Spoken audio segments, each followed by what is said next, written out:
अर्थ क्या है, ये आज के कलयुग के प्राणी नहीं समझ पाएंगे। इसमें तुलसी बाबा ने लिखा है, पुनि प्रभु कहूँ सो तत्व बखानी, जेहि विज्ञान मगन मुनि ज्ञानी। भगत ज्ञान विज्ञान विरागा, पुन सब वर्ण हो सहित विभागा। तुलसी बाबा ने साफ ही खोल दिया, राम एक विज्ञान है, राम एक आविष्कार है, राम एक ज्ञान है।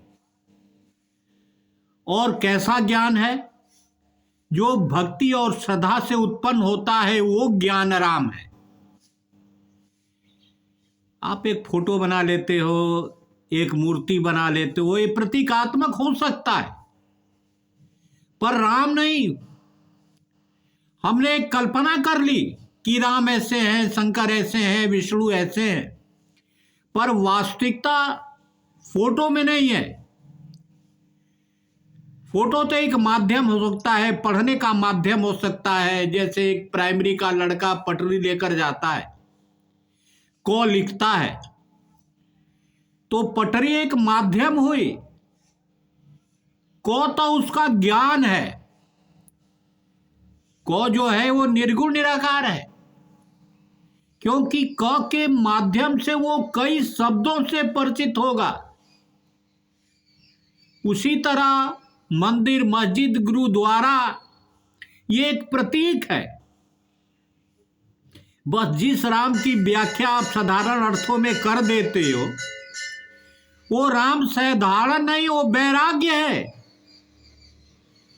राग के प्रति बैर रखने वाला ही राम है।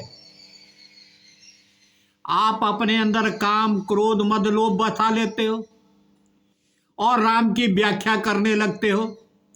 एक तो अंदर से लालची हो, ऊपर से घमंडी हो, ऊपर से जलते हो, तो भी राम की व्याख्या करते हो।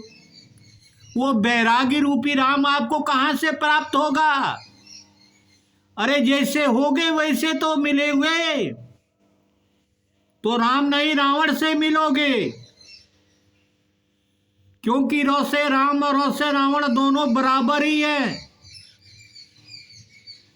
बंधुओं, राम को जानना हो तो वैराग्य धारण करना पड़ेगा, माने राग से बैर करना पड़ेगा।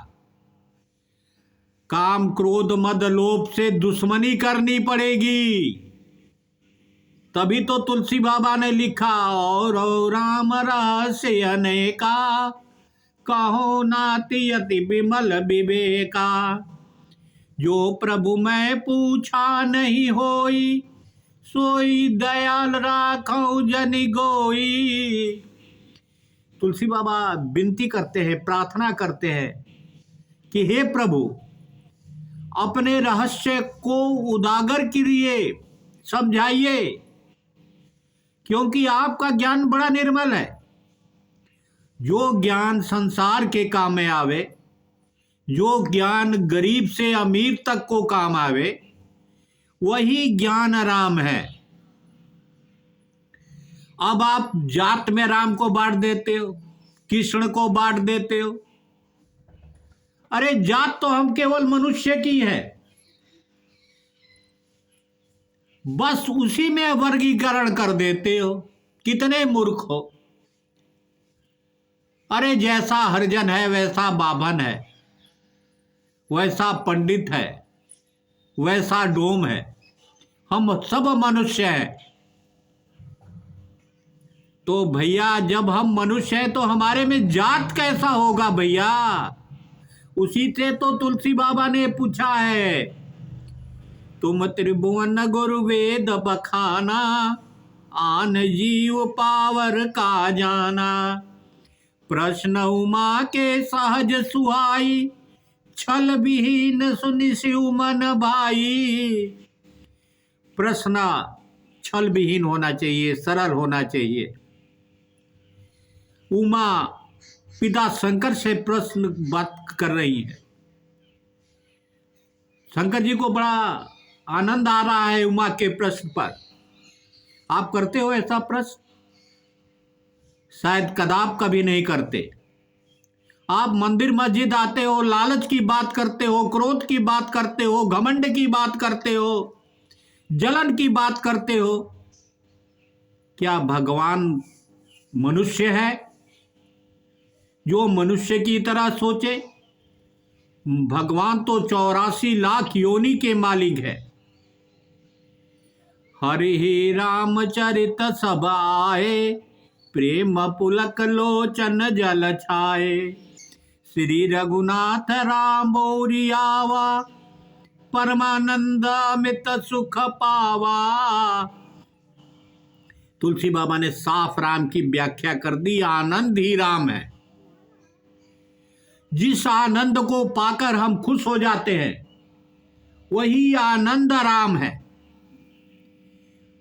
संसार की चीजें मिलेगी, क्षणिक सुख मिलेगा, और भगवान का सुख मिलेगा तो अप्रीतम मिलेगा, और वही अप्रीतम सुख राम है, वही आनंद राम है। जो आनंद हमेशा बना रहे, उसी राम की व्याख्या तुलसी बाबा ने किया है।